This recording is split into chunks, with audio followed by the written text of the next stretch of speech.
I need to start from the beginning. I need to try and make sense of it, for my own sake. For as long as I can remember, my life has been governed by one unbreakable rule. It was never spoken aloud, never written down, never explained. It was a rule learned through punishing silence, through the sharp warning glances of my father, through a pressure in the atmosphere so thick you could feel it on your skin. The rule was simple. We do not acknowledge her. She was my mother. She lived in the house with us. She was as solid and real as the dining table we sat at every night, or the stairs I climbed to my bedroom. But to my father, and by extension to me, she was a ghost we had agreed not to see. Every morning, she would be in the kitchen when I came down for breakfast. She'd be at the stove, a floral apron tied around her waist, and she would turn and smile at me. It was always a sad smile, one that never quite reached her eyes. "Good morning, sweetheart," she would say, her voice soft, like rustling leaves. And every morning, I would look right through her, my gaze fixed on the coffee pot on the counter behind her. I'd grab a bowl from the cupboard, pour my own cereal, and sit at the table. My father would already be there, hidden behind his newspaper, a silent monolith. She would sigh, a tiny, deflated sound, and place a third plate on the table between us. A plate of scrambled eggs or pancakes, always cooked perfectly, always destined to grow cold. We would eat our breakfast in silence, the only sound the scrape of spoons against ceramic and the rustle of my father's paper. The third plate sat there, a testament to our collective delusion, a steaming, fragrant accusation. She would sit in her chair, her hands clasped in her lap, watching us eat, a hopeful, desperate look on her face. Sometimes she would try to start a conversation. "It looks like it might rain today," she'd offer, her voice wavering slightly. "You should take an umbrella to school." My father would just turn a page, the crinkle of the newspaper sharp and dismissive in the quiet room. I would take a large, noisy bite of my cereal, focusing on the crunch, on anything but the sound of her voice. After a while, she would just fall silent, the hope draining from her face, leaving behind that familiar, deep-seated sadness. Dinner was the same. She'd cook a full meal, something that smelled incredible, filling the house with the scent of roasted chicken or baking bread. She'd set 3 places at the table, complete with napkins and silverware. My father and I would sit, and she would serve us, placing food on our plates, her movements graceful and practiced. Then she would sit down, fill her own plate, and try to engage us. "How was your day at work?" she would ask my father. He would grunt, his attention fixed on cutting his meat into precise geometric shapes. "And school? Did you have that big test today?" she would ask me. I would mumble something non-committal, my eyes glued to my plate, shoveling food into my mouth to avoid having to speak. The charade was suffocating. It was a constant, exhausting performance. Every single day was a rehearsal and a live show of pretending this woman, my own mother, did not exist. I grew up in a house with 3 people, but I was raised in a world that only acknowledged 2.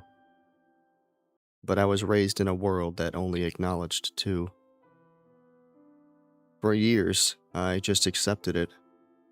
Kids accept the most bizarre circumstances as normal because it's all they've ever known. The sun rises, the sky is blue, and we don't talk to Mom. It was just a fact of life. I learned to tune her out, to blur her form at the edges of my vision. She became a piece of the background, like a painting on the wall you no longer notice. But as I got older, moving into my late teens and then my early 20s, The acceptance began to curdle into something else. First it was confusion, then a deep, gnawing guilt. I started to really look at her. I saw the fine lines of sorrow etched around her eyes. I saw the way her shoulders slumped when we ignored her, the way she would sometimes touch the back of my father's chair as she passed, a longing for contact that was never returned. I saw a woman who was profoundly, devastatingly lonely, trapped in her own home. My perception of my father shifted too. The silent, stoic man I had once seen as a protector started to look like a tyrant. His rule was cruel, strange. It was a calculated daily act of emotional violence. What had she done to deserve this? Had she had an affair? Had she done something unforgivable that I was too young to remember? Whatever it was, this punishment seemed monstrously out of proportion. It was a cold, quiet form of torture, and he had made me his accomplice. The resentment built slowly, a pressure behind my ribs. I started having trouble sleeping. I'd lie in bed and hear the faint sounds of her weeping from their bedroom. It was a soft, muffled sound, the kind of crying you do when you're not trying to wake anyone. And it broke my heart. How could my father lie beside her every night, hear that, and do nothing? What kind of man was he? I began to see his actions as a grotesque form of misogyny, an exertion of absolute control. He had erased her. He had stripped of her voice, her presence, and her very existence within the family she had built. And I had helped him. Every silent breakfast, every ignored question, I was tightening the screws. The breaking point came last Tuesday. It was a miserable, rainy day, the kind that makes the whole world feel gray and damp. I was in the living room, trying to read, but the words just swam on the page. She came in and stood by the window, watching the rain streak down the glass. She wasn't trying to talk to me. She was just standing there, looking out at the world she was a part of but couldn't seem to touch. She started humming, a simple, sad lullaby. It was a melody that felt vaguely familiar, like a half-remembered dream. I felt a lump form in my throat. I watched her reflection in the dark window pane, a translucent figure against the storm-tossed trees outside. Her shoulders were shaking almost imperceptibly. She was crying again, silently. Something inside me snapped. Years of pent-up guilt, of quiet rebellion, of love for this woman I wasn't allowed to know. All of it came rushing to the surface. It was wrong. This whole thing, this whole life, was fundamentally, grotesquely wrong. I couldn't be a part of it anymore. I waited until I heard my father's car pull out of the driveway for his weekly trip to the hardware store. It was a ritual for him. Every Tuesday evening, a couple of hours to himself. The house fell into a new kind of silence, the one that wasn't enforced but was simply empty. Except it wasn't empty. She was still there. I found her in the kitchen, washing the dinner dishes, her back to me. My heart was hammering against my ribs so hard it felt like she must be able to hear it. My mouth was dry. It felt like I was about to break a law of physics, like the universe itself might fracture if I spoke. I took a deep breath. Mom? The word felt alien in my mouth, heavy and clumsy. She froze. Her hands, submerged in the soapy water, went completely still. The silence that followed was more profound than any I had ever experienced in that house. It stretched for what felt like an eternity. Slowly, she turned around. Her face was a mask of disbelief. Her eyes, wide and glistening with tears, were locked on mine. She looked at me as if she were seeing a miracle. Her lips parted, but no sound came out. She just stared, her expression shifting from shock to a dawning radiant joy that was so pure it was painful to watch. You can see me," she whispered, her voice choked with emotion. A single tear traced a path down her cheek. "Oh, my sweet boy, you can finally see me." Her words confused me. They landed strangely, not quite fitting the situation. I took a step closer. "What are you talking about?" I said, my own voice unsteady. "I've always seen you. I see you every day." Her brow furrowed in confusion, but the smile didn't leave her face. It was as if she couldn't bear to let it go. "But you never looked at me. You never spoke." "Dad," I said, the word tasting like poison. "It was him. He told me not to. It was his rule. I was a kid. I was scared. I didn't know what to do, but I'm not a kid anymore. And it's wrong. What he's doing to you is wrong." Understanding washed over her face, followed by a shadow of that old sadness. She reached out and took my hand. Her skin was cold, surprisingly so, like marble that had been left in a cellar. But her grip was firm, real. "Your father," she began, her voice trailing off. She shook her head. "He's had a hard time. He does what he thinks is best. But it's okay now. It's okay. This can be our little secret, can it? Just between us?" I nodded, my throat too tight to speak. The relief that flooded me was immense, like I'd been holding my breath my entire life and had finally been allowed to exhale. We stood there a long time, just holding hands in the quiet kitchen. She told me how she loved me, how she had watched me grow up, proud of the man I was becoming. She asked me about school, about my friends, about my life. It was a torrent of questions, years of unspoken love and curiosity pouring out of her. We talked until we heard the sound of my father's car on the gravel driveway. A sudden panic seized us. She squeezed my hand one last time, a conspiratorial smile on her face. "Our secret," she whispered, and then she turned back to the sink, resuming her washing as if nothing had happened. I bolted from the kitchen, my heart racing, and made it to my room just as the front door opened.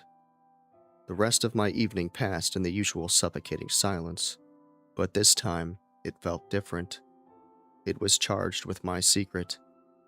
When she looked at me across the dinner table, there was a new light in her eyes, a shared knowledge. It was the first time in my life I felt like I had an ally in that house. We continued our secret conversations for the next few days. Whenever my father was out, we would talk. I learned about her favorite books, the music she loved, the places she dreamed of traveling. She was vibrant and intelligent and funny. She was a whole person, a person my father had tried to bury. And with every word we shared, I felt like I was helping her claw her way out of the grave he dug for her. My anger at him grew with every passing day. He was a monster, a quiet, methodical monster who had stolen my mother from me. I started to think about what to do. Should I confront him? Should I just take her and leave? I felt a fierce protective instinct I'd never known before. I would not let him hurt her anymore. Then came yesterday morning. I woke up and the house was silent, too silent. There was no smell of coffee brewing, no sound of my father's radio murmuring the morning news from the kitchen. I lay in bed for a while, waiting, but the silence stretched, becoming unnatural, unnerving. I finally got up and went downstairs. The kitchen was empty, the coffee pot was cold, the newspaper was still on the front porch. A prickle of unease ran down my spine. I checked the whole ground floor. No one. I went upstairs and knocked on their bedroom door. No answer. I pushed it open. The room was empty. The bed was neatly made, My father's side of the closet was open, his clothes hanging in their usual meticulous rows. Her side was the same. Nothing seemed out of place, yet the absence of them was a screaming void. Panic started to set in. I checked the garage. His car was gone. My first thought was that he'd left early for work, but he never did that without telling me. And where was she? Did he take her somewhere? The thought of that sent a jolt of fear through me. Had he found out our secret? I spent the whole day in a state of escalating anxiety. I called my father's cell phone a dozen times. It went straight to voicemail every time. I called his office. His secretary said he hadn't shown up, which had never happened before. I didn't know who to call about her. She didn't have a cell phone. She didn't have any friends that I knew of. Her entire world was contained within the walls of our house. By evening, I was frantic. I paced the empty rooms, the silence of the house pressing in on me. Had he hurt her? Had he taken her away to punish her? To punish me? The darkest possibilities began to spiral in my mind. I had to do something. I had to find a clue, anything that could tell me where they went. My search led me back to their bedroom. It felt like a violation to be in there, to go through their things, but I was desperate. I looked through their drawers, under the bed, in the closet. Nothing. It was just a room, unnaturally tidy and impersonal. Then I saw it. On the floor of my father's closet, tucked behind a row of shoes, was a small wooden chest. I'd never seen it before. It was unlocked. My hands trembled as I lifted the lid. Inside were journals, a stack of them, all identical black leather-bound notebooks, the kind my father used for work.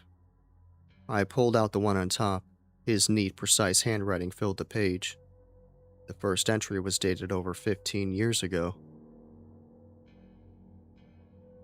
I sat on the edge of the bed, the scent of his cologne still faint on the pillows, and I began to read. October 12th. It's been a year since the accident. The house feels so empty, a hollowed-out shell. I look at my son, and I see her eyes, and the pain is so fresh, it's like it happened yesterday. He's only 3, too young to understand.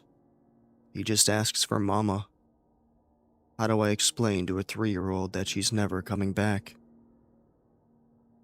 The police report called it a freak accident, a downed power line in the storm. Wrong place, wrong time. It doesn't feel like a freak accident. It feels like a theft. The world has stolen her from us. My blood ran cold. I read the entry again, and then a third time. An accident? She died? No. It was impossible. I had just spoken to her yesterday. I had held her hand. It was a mistake. A different journal. Something. But it was his handwriting. His room. I kept reading, a sense of dread coiling in my stomach. May 3rd, 2 years later. He did it again today. He was playing in the living room with his blocks, and he just stopped and pointed towards the kitchen. He said, "Mama is making cookies." I went in, of course. The kitchen was empty. I told him Mama was in heaven, like we've practiced. He shook his head. "No, she's right there," he said. And he described her. He described the yellow dress she was buried in. I felt a coldness spread through me that had nothing to do with the temperature in the room. He's 5. His imagination is running wild. That's all it is. May 28th. It's not his imagination. He talks to her every day now. I've started to see glimpses A flicker of movement in the corner of my eye when he says she's walking past. A faint scent of her perfume in a room she supposedly just left. This morning, I was in the hall, and he was in his room, chattering away. I asked who he was talking to. "Mama," he said. "She's singing me a song." And then I heard it, faintly through the door, a lullaby. The one she used to sing to him. I almost threw up. June 15th. I confronted it today. My son was sitting on the sofa, talking to the empty space next to him. I stood in the doorway and said her name. I asked her what she wanted. My son looked at me, his eyes wide with fear. And the air in the room grew heavy, cold. A pressure built against my eardrums. I felt a sense of malevolence, of pure hatred, directed at me. It looked like her. It sounded like her. But when I forced myself to look at the spot my son was staring at, I saw it. Just for a second. The shape of her was there. But the eyes were black pits. Empty and ancient and wrong. This thing is not my wife. My wife is gone. And this is something else. A parasite wearing her memory. My breath hitched in my chest. I felt a wave of nausea. This was insane. He was insane. He was grieving. He had gone mad. That had to be it. I gripped the journal tighter, my knuckles white. July 1st. I've tried everything. Priests, mediums, paranormal investigators.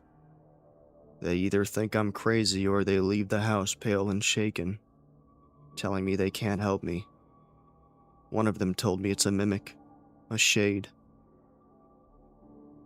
He said it's drawn to the grief, to my son's energy, and it seems it will never leave us. Even if we left this place, it will just follow. He said the worst thing we can do is give it what it wants. Acknowledgement. Attention is sustenance. Recognition is power. It'll latch on to him. It'll consume him. So I have a plan. It's a terrible, cruel plan. It will make my son hate me. It will make me a monster in his eyes. But it's the only way I can think of to protect him. We have to starve it. We have to pretend it isn't there. We have to cut off its food supply. We will not look at it. We will not speak to it. We will not acknowledge its existence. We will live in a house with a ghost and pretend we're alone. May God forgive me for what I am about to do to my own child. The journal fell from my hands, landing with a soft thud on the carpet. The room was spinning. Every memory of my childhood, every silent dinner, every sharp glance from my father, it all rearranged itself in my mind into a new terrifying picture. I scrambled for the last journal, the one from this year. My hands were shaking so violently I could barely turn the pages. I found an entry from last week. Tuesday. He spoke to it tonight. I knew it was coming. I've seen the way he's been looking at it lately. The guilt in his eyes. He thinks I'm the villain. I suppose I am. I would rather he hate me and be safe than love me and be lost.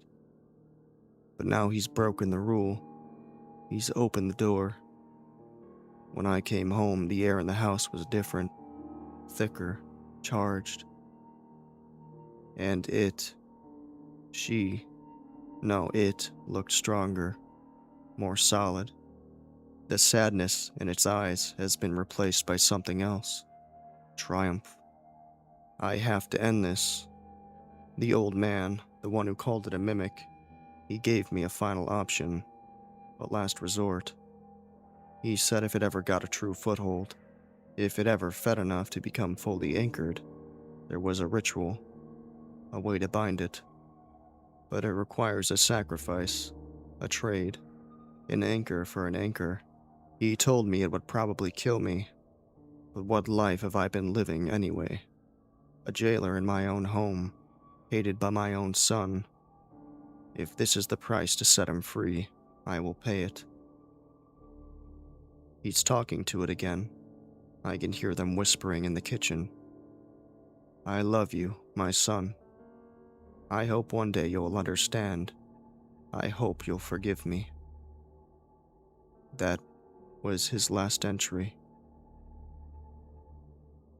So his disappearance and the car being gone, he went to perform this ritual, to sacrifice himself, to save me from the thing he said took my mother's form. My blood turned to ice water. I thought of her hand in mine, how cold her skin was. I thought of her words. You can finally see me, as if my sight was something to be earned. I thought of her triumphant eyes across the dinner table, and then I heard it. A soft, sweet sound from the bottom of the stairs, humming, that strange little tune she was humming by the window. A floorboard creaked in the hall downstairs, then another. I scrambled off the bed, my body acting on pure instinct, and I threw the lock on the bedroom door. The click sounded deafeningly loud in the silence. I backed away from the door, my heart trying to beat its way out of my chest. My eyes darted around the room, looking for an escape that wasn't there.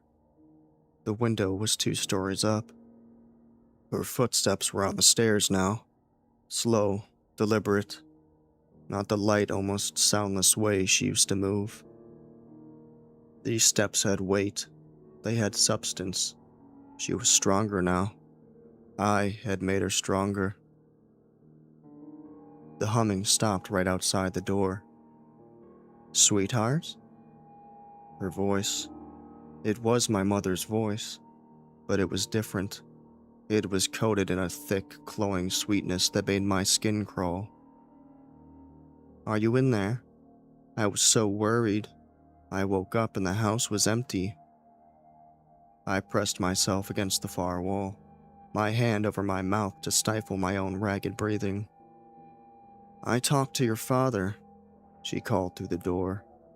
The sound was so clear, it was like she was standing right next to me. He called. He's so sorry, honey, for everything. He explained it all. He knows he was wrong to keep us apart. My mind screamed, liar, liar. He's gone. You know he's gone. He said he just needs a few days to clear his head. The sweet voice continued. But he gave us his blessing. He wants us to finally have time together, just you and me. Isn't that wonderful? Silence. I held my breath, praying she would think I wasn't there, that she would just go away. I know you're in there, honey. I can feel you, she cooed. Come on, open the door. I'm going to make you some pancakes, just like I used to. She never used to make me pancakes. Please, son, don't shut me out again. Not after you finally let me in. It's all going to be okay now. I'm here. I'll take care of you. We'll be a proper family. The words hung in the air, thick and venomous. A silence followed, stretching for a few agonizing heartbeats. Then a new sound. A soft metallic scrape. The doorknob began to jiggle, slowly at first, then with more force. My breath caught in my throat. It was trying to get in. It was physically trying to reach me. I backed away until my shoulders hit the cold wall, my eyes wide and fixed on the trembling brass knob. The wood around the lock groaned under the pressure. My phone was in my pocket. The weight of it was a sudden, desperate comfort. My hands were slick with sweat as I fumbled to pull it out. My thumb hovered over the emergency call button. But what could I possibly say? There's a woman in my house who looks and sounds like my mother, but my dad's journals say she died 15 years ago, and this thing is a mimic that feeds on attention? They would send an ambulance with a straitjacket, not a squad car with armed officers. The rattling stopped. For a moment, there was nothing. A profound, terrifying quiet. And then, a new sound began. A soft, rhythmic scratching on the other side of the door, like long fingernails dragging slowly, deliberately, down the grain of wood. Over and over. A sound that was patient and possessive. That was it. I didn't care how crazy I sounded. I stabbed the call button. A calm voice answered. 911, what's your emergency? I cupped my hand over the phone speaker, my own voice a choked, ragged whisper. There's an intruder in my house. I'm locked in my bedroom, upstairs. Can you describe them, sir? The dispatcher asked, her voice perfectly level. The scratching continued, a counterpoint to her professional calm. I can't. I haven't seen them. I just hear them. They're right outside my door. Please, you have to hurry. There was a fractional pause on the other end. A unit is on its way, sir. Can you stay on the line with me? No, I whispered, my eyes locked on the door. I can't make any noise. I ended the call before she could protest. The scratching stopped the instant the call disconnected, as if it heard, as if it knew. The silence that rushed back in was somehow heavier, more menacing than before. It's waiting. It knows I've called for help. It knows its time might be limited, or maybe it's just enjoying this. I'm trapped in this room. I've called the police, and I don't know if they can even do anything. I don't know what they'll find when they arrive. What if it's just gone when they get here? They'll find my dad's journals, they'll see the state I'm in, and they'll think I'm the one who's broken. But all I can do is wait for them. I'm writing this down, getting it all out as fast as I can on my phone. I need someone to know the truth. I need you to know what really happened, in case they don't believe me. In case something bad happens to me before they get here.